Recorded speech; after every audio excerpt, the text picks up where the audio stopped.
आपने ये कंफर्म किया, कैसे मालूम हुआ कि ये चश्मा है? कभी वहाँ से पाइप निकला हो समरसीबल का, या वैसे पाइपलाइन वो फूट गई हो? पहले आपने तहकीकात की?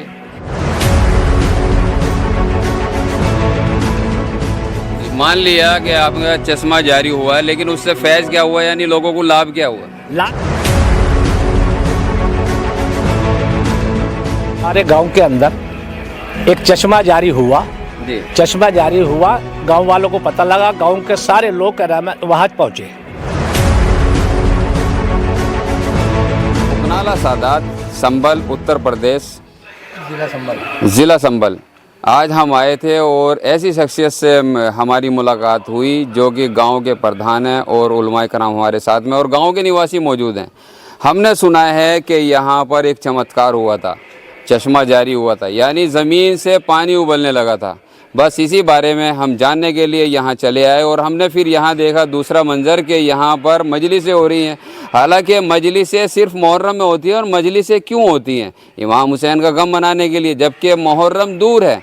ये क्यों कर रहे हैं मजलिसें? मुहर्रम से पहले मुहर्रम क्यों कर रहे हैं? आइए इसी बारे में हम मालूम करते हैं। पहले मालूम करेंगे कि यहाँ पर चश्मा जारी क्यों हुआ था। जी, अस्सलाम वालेकुम। आज से 20-25 साल पहले हमारे गांव के अंदर एक चश्मा जारी हुआ। जी। चश्मा जारी हुआ, गांव वालों को पता लगा, गांव के सारे लोग वहाँ पहुँचे और जाने के बाद में वहाँ उसकी ज़ियारत की। पानी के अंदर खुशबू थी, पानी के अंदर खुशबू थी। काफ़ी लोगों को उससे जो बीमार है, किसी का फोड़ा है, फुंसी है, उसे लगाने पे उसे फ़ायदा हुआ मौला के पानी चश्मा जारी होने की वजह से। हाँ। आपने ये कंफर्म किया, कैसे मालूम हुआ कि ये चश्मा है? कभी वहाँ से पाइप निकला हो समरसीबल का, या वैसे पाइपलाइन वो फूट गई हो? पहले आपने तहकीकात की?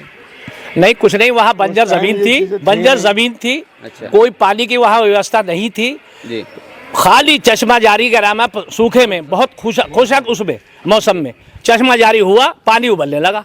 जी। मान लिया कि आपका चश्मा जारी हुआ, लेकिन उससे फैज़ क्या हुआ, यानी लोगों को लाभ क्या हुआ? लाभ ये फ़ायदा हुआ, उसे लगाने से, उसे पीने से लोगों को फ़ायदा हुआ, बीमारियां दूर हुई, शिफा हुई। जी।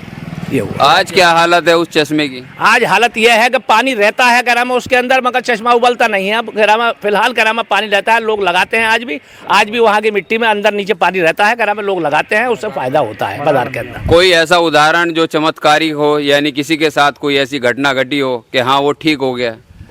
बहुत से लोग हैं जो बाहर से भी आते हैं बाहर और से दूसरे गांवों से आते हैं, और वो करामा दरगाह आलिया पर जाकर अपनी करामा वहाँ नजर वगैरह कराते हैं, देखे कराते हैं, उससे करामा अपनी मन्नतों को पूरा करते हैं। यानी आपकी आस्था, यानी आपका अकीदा कहता है कि वो एक चमत्कार था। हाँ, ठीक है, वो चमत्कार है करामा, इमाम हुसैन का करामा चमत्कार है, मौला करामा का चमत्कार है।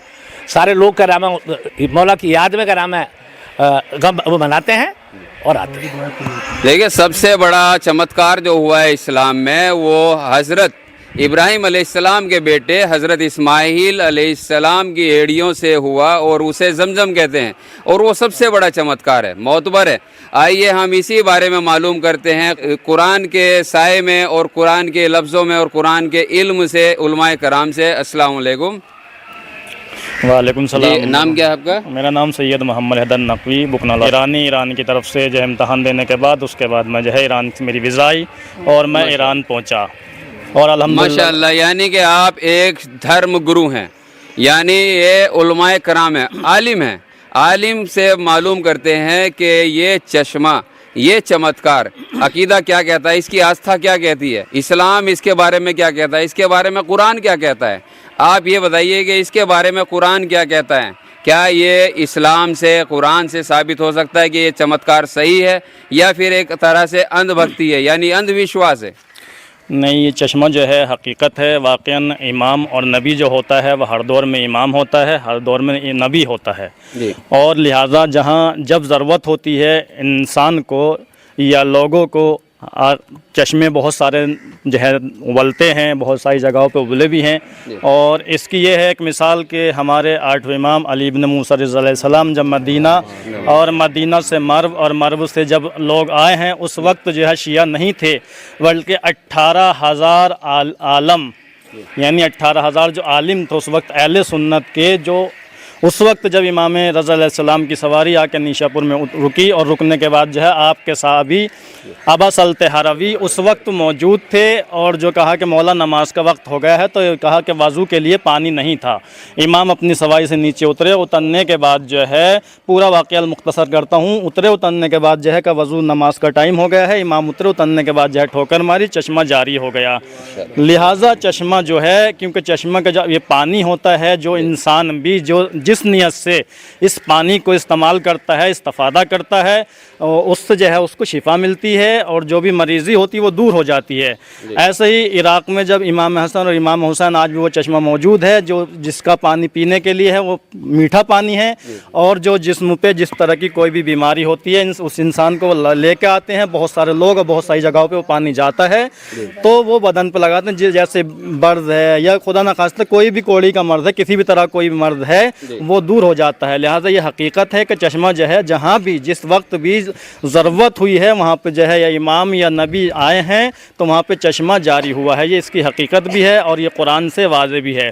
जैसे कि जनाब इब्राहीम अलैहिस्सलाम के लिए और जनाब इस्माईल जनाब हाजरा को छोड़ने के बाद मरा और सफ़ा के दरमियान दौड़ी हैं, तो क्या जनाब इब्राहीम अलैहिस्सलाम जनाब इस्माईल अलैहिस्सलाम ने एड़ियाँ रख दी और ये चश्मा जारी हुआ, जिसे आब ज़मज़म के नाम से आज भी मशहूर है, और आज भी पूरी दुनिया इस पानी को इस्तेमाल कर रही है और इस्तिफ़ादा कर रही है। माशाल्लाह। देखिए, हिंदुस्तान वो सरज़मीन है जिस सरज़मीन की तमन्ना इमाम हुसैन अलैहिस्सलाम ने की, और हिंदुस्तान के बारे में हज़रत मोहम्मद सल्लल्लाहु अलैहि वसल्लम ने कहा कि मुझे हिंद से ठंडी हवा आती है। इसी तरह से भारतीय सभ्यता और गंगा जमुना की तहज़ीब हमें यही सिखाती है कि एक दूसरे की देवी देवताओं, पीर पैगंबरों और भावनाओं की सम्मान करें। यहाँ पर कोई भी चमत्कार होता है, मौजज़ा होता है तो उसका सम्मान ज़रूर किया जाता है।